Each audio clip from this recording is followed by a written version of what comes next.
তো রহমান ভাই, আপনি কি রোজা রেখেছেন? জি আলহামদুলিল্লাহ, আমি রোজা রেখেছি। আপনাকে একটা চ্যালেঞ্জ দেওয়া হবে। আপনি যদি চ্যালেঞ্জটা পূরণ করতে পারেন তাহলে এই 1,00,000 টাকা আপনাকে দেওয়া হবে। আপনি কি চ্যালেঞ্জটি নিতে ইচ্ছুক? জি বলুন, কি চ্যালেঞ্জ?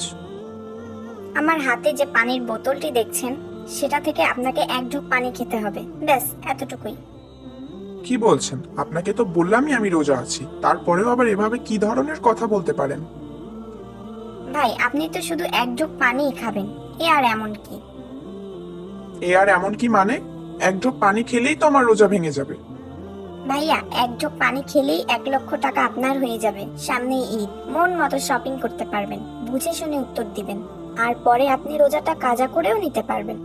এমন সুযোগ কিন্তু বারবার পাবেন না ভাইয়া। আরে রাখেন তো আপনার 1,00,000 টাকা। ইচ্ছা করে রোজা ভাঙলে তার কাফারা দিতে হয়। তাছাড়া রোজা রাখার আগেই যদি আমার মৃত্যু হয়, তাহলে আপনি কি আমার পাপের শাস্তি বহন করবেন? ভাইয়া, এমন সুযোগ হাতছাড়া করবেন না। আপনি একজন মুসলিম হয়ে কিভাবে এসব ধরনের কথা বলতে পারেন?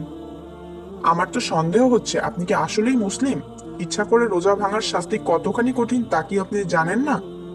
একজন খাঁটি মুমিন কখনোই কোটি টাকার জন্য হলেও তার রোজা ভাঙে না। সরুন বোন, আমাকে যেতে দিন। আপনি শিওর আপনি চ্যালেঞ্জটি নেবেন না? অবশ্যই না। ওকে ভাইয়া। ভাইয়া, আমাদের এই চ্যালেঞ্জে আপনি জিতে গেছেন। তাই আমাদের পক্ষ থেকে এই নগদ 1,00,000 টাকা আপনার। তার মানে রোজা ভাঙার বিষয়টি সম্পূর্ণই সাজানো ছিল? জি ভাইয়া, পুরোটাই সাজানো।